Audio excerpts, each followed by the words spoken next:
Sencillamente algunas personas son nacidas y criadas para ayudar a la humanidad, así como crear nuevos inventos o salvar a otras personas en cuanto a la rama de la ciencia y la salud se refiere.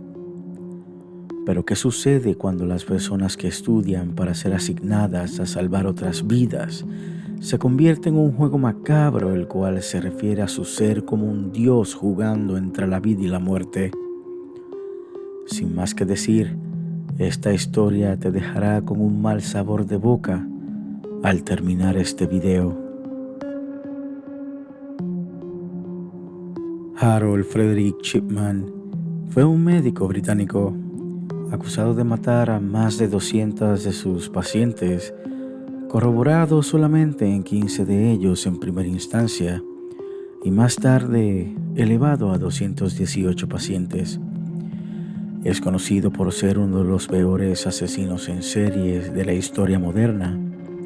En el año 2000, Chipman fue condenado a 1000 años de prisión con cadenas perpetuas consecutivas por los asesinatos de 15 de sus pacientes. Después del juicio, la policía siguió investigando los archivos del Dr. Chipman, o como lo apodaron posteriormente, el Dr. Muerte, ya que se estimaba que Chipman podría haber llegado a matar a 215 de sus pacientes y ser autor de más de 1500 homicidios, de los cuales el 80% de ellos tenía como víctimas a mujeres. También las edades de las víctimas suponían un enigma para la policía, ya que la persona más joven que Chipman había matado de entre los 15 casos corroborados era Peter Lewis, de 41 años de edad. Finalmente, se cerró la investigación con el número oficial de 218 asesinatos altamente probables. Muchas de las legislaciones británicas sobre medicina y cuidado médico fueron modificados notablemente como resultado directo e indirecto de los crímenes de Chipman. El único médico británico que ha sido declarado culpable de asesinar a sus pacientes, aunque otros médicos han sido absueltos de crímenes similares o condenados por cargos menores. Harold Frederick Chipman, de origen judío, nació en el condado de Bestwood en Nottingham, Inglaterra. Era el segundo de los 4 hijos de Harold Frederick Chipman, un conductor de camiones junto a Vera Braham. Sus padres, de clase obrera, eran metodistas y completamente devotos. Al crecer, Chipman demostró ser un excelente jugador de rugby en las ligas juveniles. Se destacó como corredor y en su último año en la escuela sirvió como vicecapitán del equipo de atletismo. Chipman estaba particularmente unido a su madre, que murió de cáncer de pulmón cuando tenía 17 años. De hecho, la muerte de su madre devino de una manera muy similar a lo que más tarde se convirtió en su propio modus operandi. En la última etapa de su enfermedad, ella recibía la morfina administrada en casa por un médico. El 5 de noviembre de 1966, Chipman se casó con Primrose May Oxtoby, con la cual tuvo 4 hijos. Chipman estudió medicina en la Escuela de Medicina de Leeds y se graduó en 1970. Comenzó a trabajar en Pontefract General Infirmary en Pontefract y en 1974 obtuvo su primer puesto como médico general en el Centro Médico Abraham Ormrod en Todmorden, al oeste de Yorkshire. En 1975 fue capturado falsificando prescripciones de petidina para su propio uso. Le multaron con 600 libras y fue obligado a asistir a una clínica de rehabilitación de drogas en York. Fue médico de cabecera en el Centro Médico de Donnybrook, ubicado en Hyde, cerca de Manchester en 1977. Chipman continuó trabajando como médico en Hyde durante la década de los 80, hasta que en 1993 fundó su propia clínica en Marker Street, deviniendo como un miembro respetado dentro de la comunidad.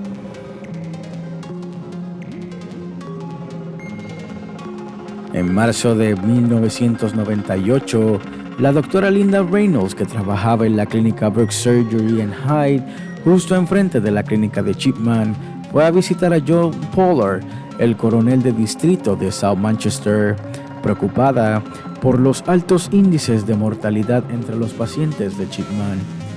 En particular, destacaba el gran número de incineraciones realizadas de expacientes de Chipman, en su mayoría mujeres mayores. El caso fue tomado en consideración por la policía, quien no tuvo, en primera instancia, suficientes pruebas como para arrestar a Chipman y levantar cargos contra él. En la investigación posterior sobre los crímenes de Chipman, culparían a la policía por asignar oficiales inexpertos al caso. Entre el 17 de enero de 1998, cuando la policía abandonó la investigación, y la eventual detención de Chipman, este mató a 3 personas más.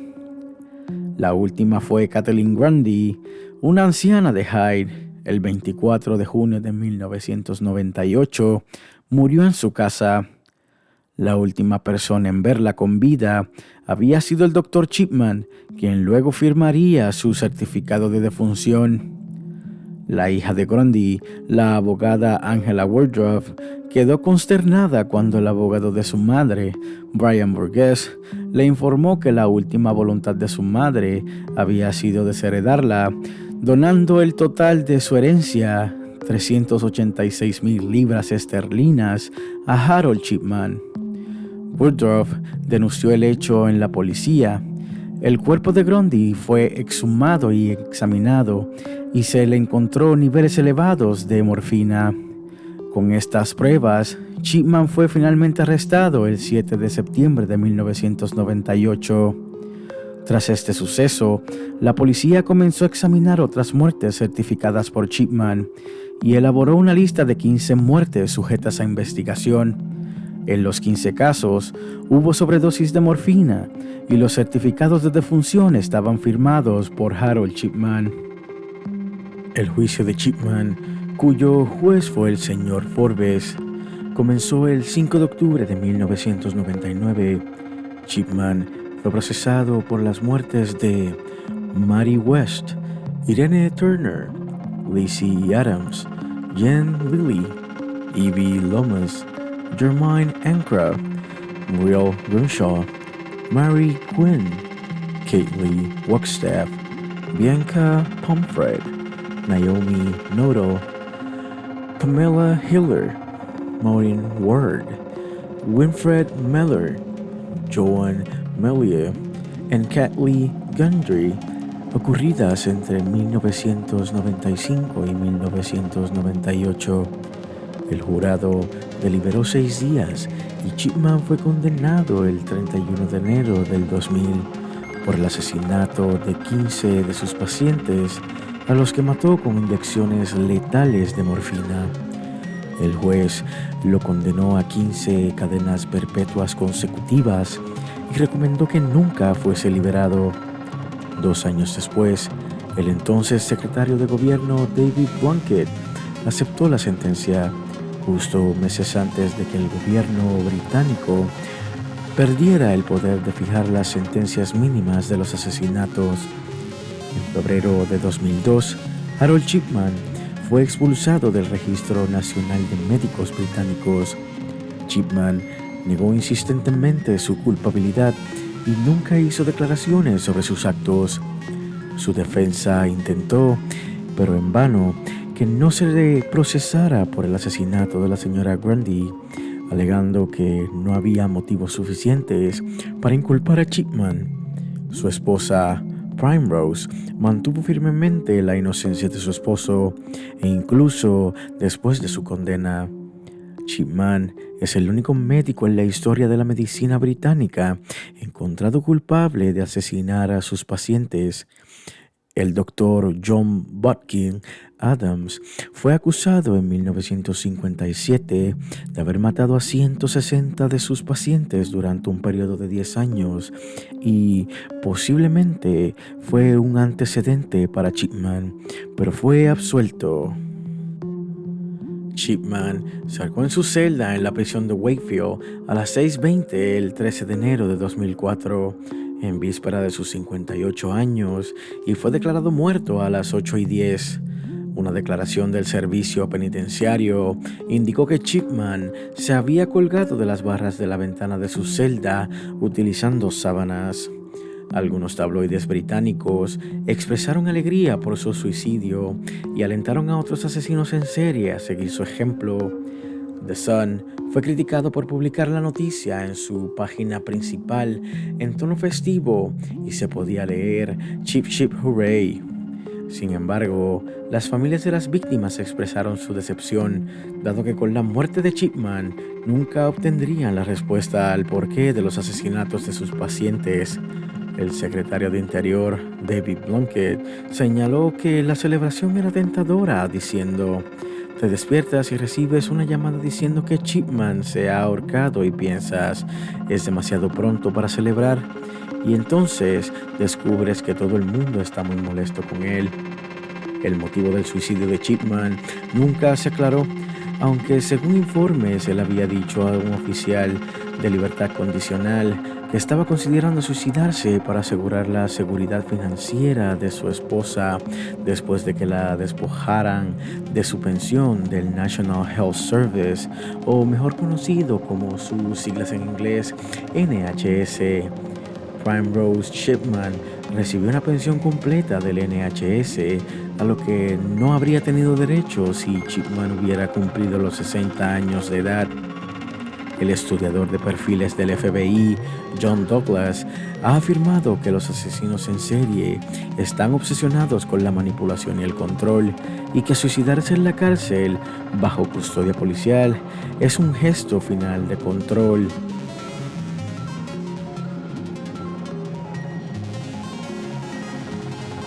No se sabe ni cuándo empezó Chipman a asesinar pacientes, ni cuántos mató.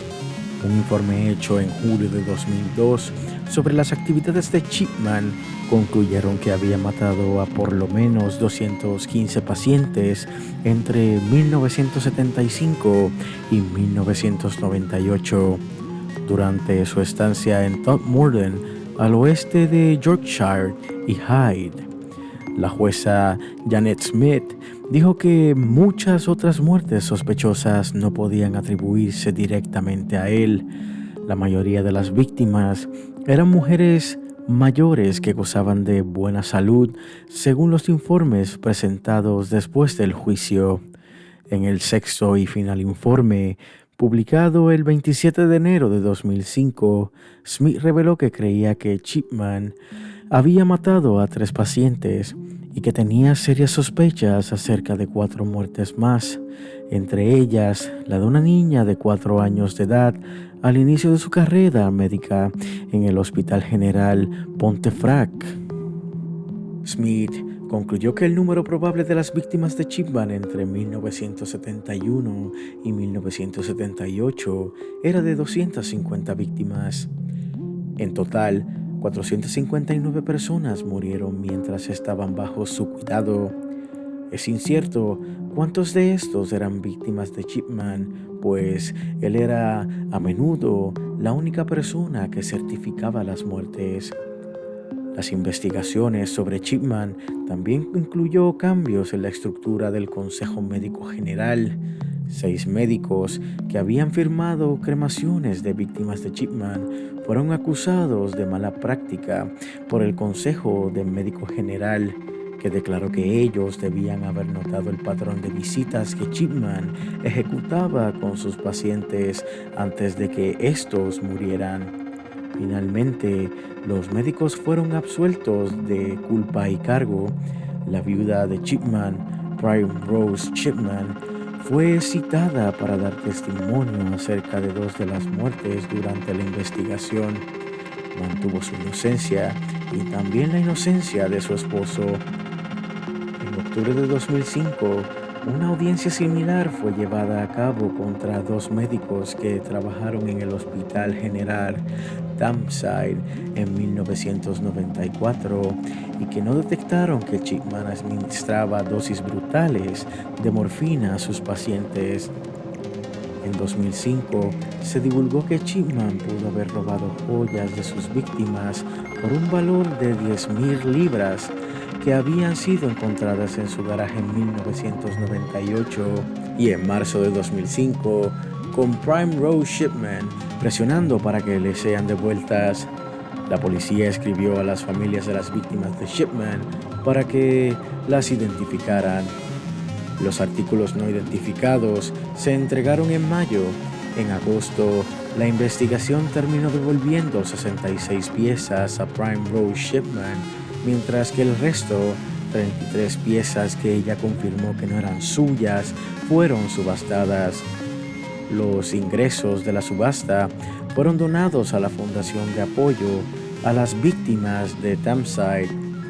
La única pieza que fue identificada como patrimonio de una de las familias afectadas fue un anillo que fue identificado a través de pruebas fotográficas. Un jardín en memoria a las víctimas de Chipman, llamado el Jardín de la Tranquilidad, fue abierto en Hyde Park el 30 de julio de 2005. A principios de 2009, las familias de las víctimas de Chipman seguían buscando una indemnización por la pérdida de sus familiares. En septiembre de 2009, se anunció que cartas escritas por Chipman durante su condena de prisión iban a ser subastadas, pero tras las denuncias de los familiares de las víctimas y los medios de comunicación, las cartas fueron retiradas de la venta. ¿Y tú? ¿Qué piensas de este ángel de la muerte, el cual tomó el juego de Dios en sus manos para decidir quién debía y no debía vivir en su hospital? ¿Alguna vez le has tenido miedo a los hospitales? Déjamelo saber aquí abajo en los comentarios. Muchísimas gracias por llegar al final del video. Si te gustó, no olvides compartirlo con tus familiares y amigos si así lo deseas. Quiero agradecerle a aquellas personas las cuales son seguidoras del canal y siempre dejan un like y un comentario, siempre que pueden al final del video. Muchísimas gracias por apoyar este espacio en esta plataforma, la cual es un gran honor compartir las historias y documentales más raros de la historia. Sin más que decir, este ha sido tu narrador, Jay Arsenic. Y recuerda que la noche esconde tus peores secretos. hasta la próxima.